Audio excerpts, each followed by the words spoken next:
Hey, EJ here. I wanted to make a quick video about how to make some samples in Logic, and so here we go.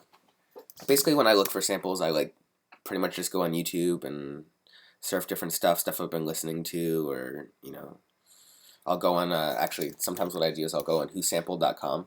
This is my favorite technique, and sort of see what what people have been sampling, or you can sort of go into the charts and see what I like most influential artists. You can see who's been sampled the most, and sort of get some ideas of artists to search on YouTube. One of my favorites is John Coltrane. There's always good stuff. So you can pretty much go through the list, figure out something that stands out to you, and give them a listen. Let's just see what this one's about.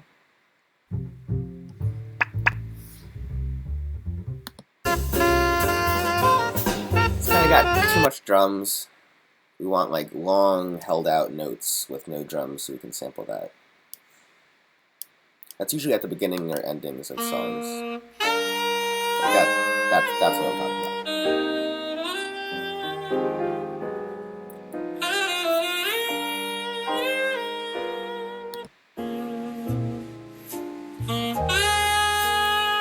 See, the drums are basically just really loose hi-hats, and you can barely hear it, so that's perfect to sample.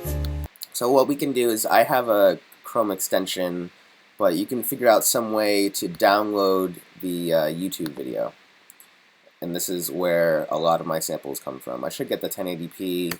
Higher definition is better audio, but I wanted to go and download quickly. So if you open up Logic Pro X 10, new Logic, you can create a new project and just really drag the video in, and there's some options that you can use to make sure that it doesn't open the video too, that it just extracts the audio. So you just drag the video in. See, normally this is checked, open the video. You want to unclick that and just extract the audio track. And now you'll notice that there's a little lock sign up here. I don't know why that is, but if you bounce it in place, you'll just get another copy of it that isn't associated with that file that you imported and is held in your Logic file. And I've had a lot of problems when I try and work directly with the file. When you bounce it it's a lot easier. So if you play it, sometimes I try and determine roughly what the tempo is, and my favorite is just this website where you tap the BPM. I used to have an iPhone app for it too, so we're trying. It's not even worth it for this one. So sometimes you can tap the beat and sort of adjust the tempo to make sure that things line up on one, and then chop it up based on the measures that you see in Logic. But Logic also has a pretty cool convert to new sampler track. When you convert it, you can either convert it based on regions that you've cut, or Logic will analyze the transients and see where the different things hit. So it'll try and figure out what you want to sample. So it's kind of a quick way to pull in a sample and play with it without having to chop it or figure out the BPM or any of that. So now let's cut it into MIDI notes, which are pretty long, actually. But that's okay. So now we kind of want to plug in our sampler. I have to move some shit on my desk. Okay, now I have my sampler pad plugged in, and we don't actually need any of these notes anymore because I can hit them directly. So let's try that out.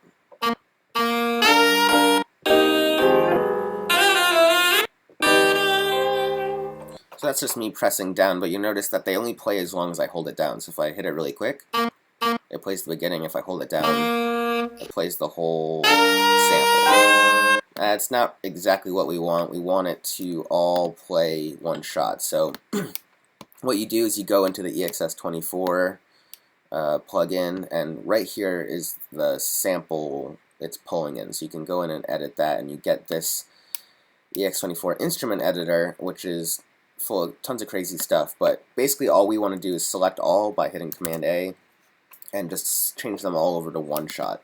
And that means that the sample plays all the way through when you press the button. Hear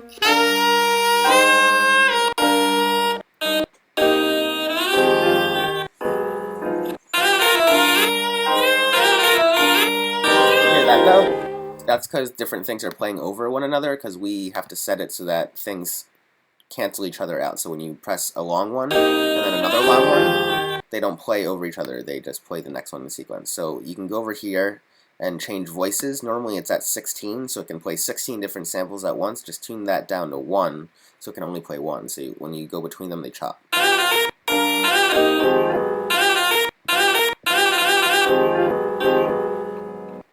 So now that we have our samples all set up, we kind of want to throw in a beat.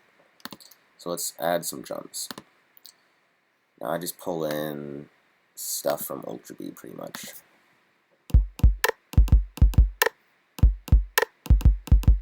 Not really what we want. I kind of like that house kit. I don't like... Alright, let's start with something simple, and then I'll just make it Ultrabeat.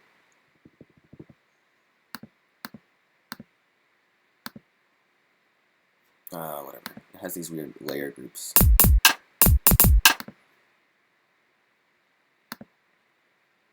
Drum kit, the deep house. That works. Cool. So let's make a loop. You can make it sort of whatever tempo you want. I know this is like a slower sample, so I want like a slower BPM. So I'm gonna make it like 96, something like that. And nope. There we go.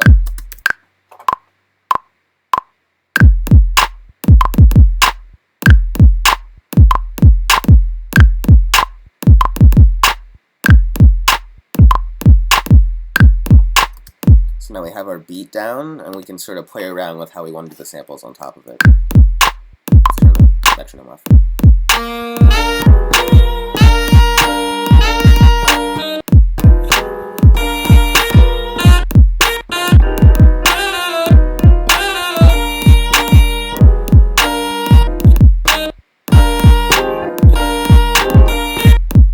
So basically, you sort of want to play around and figure out which samples are cool to use, and then just go between them. I like this one. This one too.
So let's try and find one that, like, I'll try and record something I like. I like that one.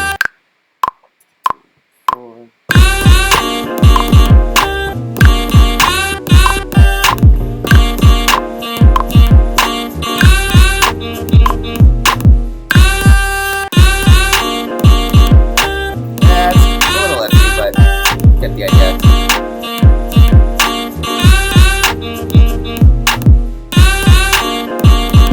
That's it. That's how you make a beat and throw some samples on it.